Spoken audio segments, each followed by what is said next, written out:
Hello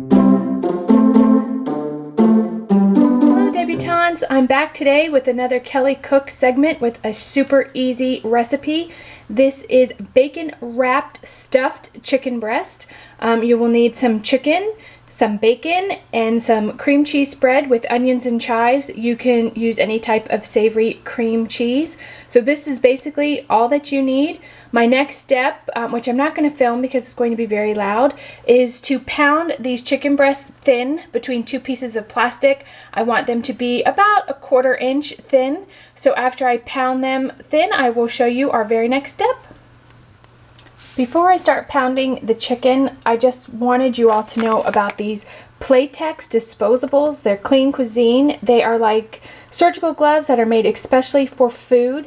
When I was visiting Lori, she used these, and I'll tell you, it's a life changer. I hate touching raw food, so these are great to slap on when you have to touch raw chicken or hamburger, making meatloaf or hamburgers. These things are the bomb because you can just dig right in. Don't have to worry about getting raw meat under your fingernails, which is just nasty.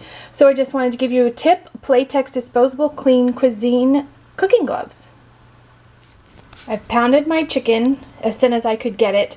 This would probably work much better with the chicken tenderloins that were already thin and patted out, but those are usually really expensive per pound. And I actually had this chicken, so I wanted to use it. So I pounded it the best that I could. It was kind of thick. And I have to tell you, I don't have one of those pounding mallets. I did, and it got yucky, and I threw it out. So all I used was this little skillet right here. I just beat the snot out of the chicken between two layers of plastic with that little skillet. So the next thing is to spread the chicken with your seasoned cream cheese. I took the cream cheese out of its original package because you don't want to be putting a knife that had raw chicken back in the cream cheese that you may want to use again. This is not an exact measurement. It's like a tablespoon per chicken breast, you know, more or less, however you want. So I'm just going to take this cream cheese and I'm going to spread it on the chicken. I have to roll it up, so just be aware when you're putting the cream cheese, you don't really want it to ooze out too much. So that's our next step. So here's what the chicken looks like with the cream cheese spread on top. You notice I didn't go all the way to the ends. I did not use all the cream cheese, most of it, and I'll just throw that away.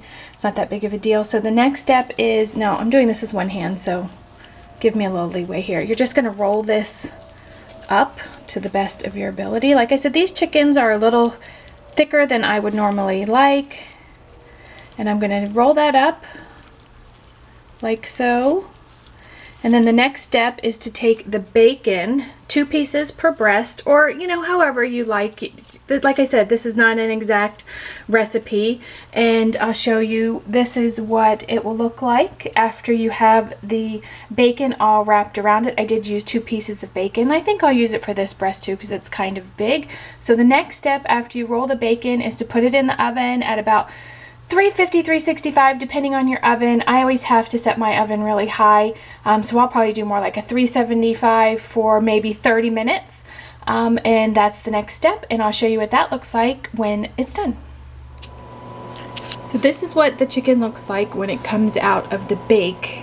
I baked it at 365 for 30 minutes, and you notice the bacon isn't quite crisp. So now what you want to do is put it under your broiler for like 3 minutes and then flip it, and for another 3 minutes, and that will crisp up the bacon. But because I forgot that Pyrex can't go under the broiler, I'm going to transfer mine over to here, and I'm going to pop it back in the broiler 3 minutes per side to crisp up that bacon, and then the chicken will be ready to eat. So here is the completed chicken. You can see the bacon has a little bit of a crisp on it. I'm just serving it with some steamed broccoli. We're trying to stay away from carbs, so no potatoes. But anyway, I hope you enjoyed this super easy recipe. If you make it, please let me know in the comments down below. I did see this on Pinterest, but I don't think I pinned it. I just kind of read the recipe. So this is not my original recipe, but it sure is yummy. So I hope you enjoyed this, and I'll see you all in my next video. Bye guys!